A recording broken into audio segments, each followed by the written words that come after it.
Assalamualaikum warahmatullahi wabarakatuh.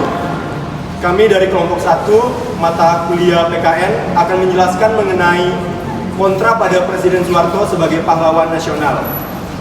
Nah, di sini kami akan memperkenalkan nama terlebih dahulu. Nama saya Ardo Safwan. Saya Zakawi Rahman. Saya Atom Stefan. Saya Nurul Hafiza. Saya Yasmin Nurlisha. Saya Lamana. Dan kami akan menjelaskan terlebih dahulu mengenai biografi Soeharto.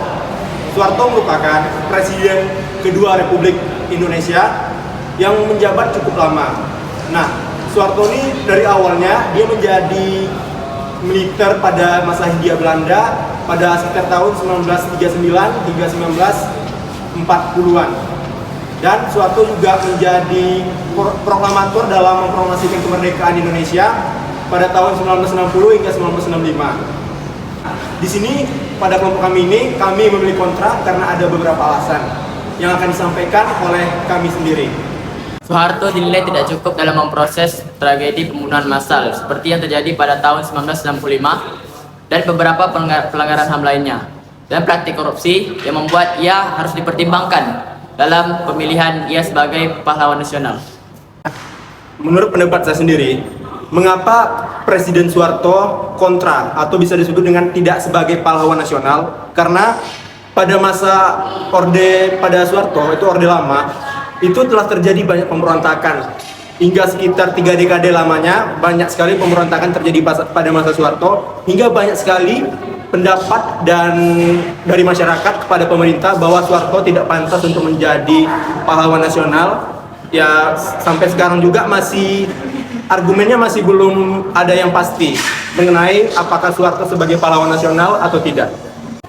Pada masa Orde Lama, Indonesia mengalami ketidakstabilan politik yang disebabkan oleh beberapa faktor, yaitu konflik ideologi, konflik regional, pergolakan sosial, dan sentralisasi kekuasaan. Ketidakstabilan ini yang akhirnya memuncak dengan berbagai krisis ekonomi dan politik, termasuk G30 SPKI pada tahun 1945, yang mengakibatkan pergantian rezim dari Orde Lama ke Orde Baru di bawah pemerintahan Presiden Soeharto. Alasan kontra Presiden Soeharto sebagai pahlawan nasional, yaitu langgar undang-undang. Pemerintah Soeharto dituding menyalahgunakan kekuasaan dan melanggar undang-undang dasar, termasuk saat mengumumkan keadaan darurat militer, membatasi kebebasan pers, dan membatasi kegiatan politik lainnya. Yang kedua yaitu korupsi. Soeharto dituding terlibat dalam kasus korupsi yang meluas, termasuk korupsi dalam pekerjaan publik, jual beli lahan, dan perniagaan. Ini menghasilkan kerugian miliaran rupiah dan melemahkan ekonomi Indonesia. Kenyataan bahwa Soeharto adalah seorang pelanggar HAM merupakan tantangan bagi pemerintah untuk menunjukkan komitmennya terhadap penyelesaian kasus HAM. Menjadikan Soeharto sebagai pahlawan nasional jelas sangat melukai perasaan para korban. Selain itu, menjadikan Soeharto sebagai pahlawan juga menunjukkan masih adanya impunitas serta perlindungan terhadap pelaku pelanggaran HAM di masa lalu.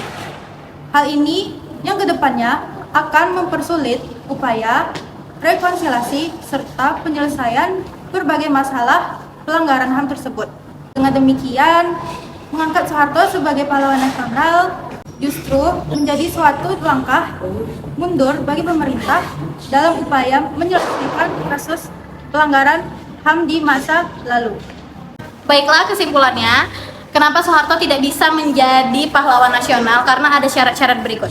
Yang pertama, WNI atau seorang yang berjuang di wilayah yang sekarang menjadi wilayah NKRI. Yang kedua, memiliki integritas sosial dan keteladanan. Yang ketiga, berjasa terhadap bangsa dan negara. Keempat, berkelakuan baik. Kelima, setia dan tidak melestarikan bangsa dan negara. Dan yang keenam, tidak pernah dipidana penjara berdasarkan putusan pengadilan yang telah memperoleh kekuatan hukum tetap karena melakukan tindak pidana yang diancam dengan pidana penjara paling singkat 5 tahun. Mengapa demikian? Soeharto tidak bisa dipilih karena dia tidak memenuhi syarat-syarat berikut.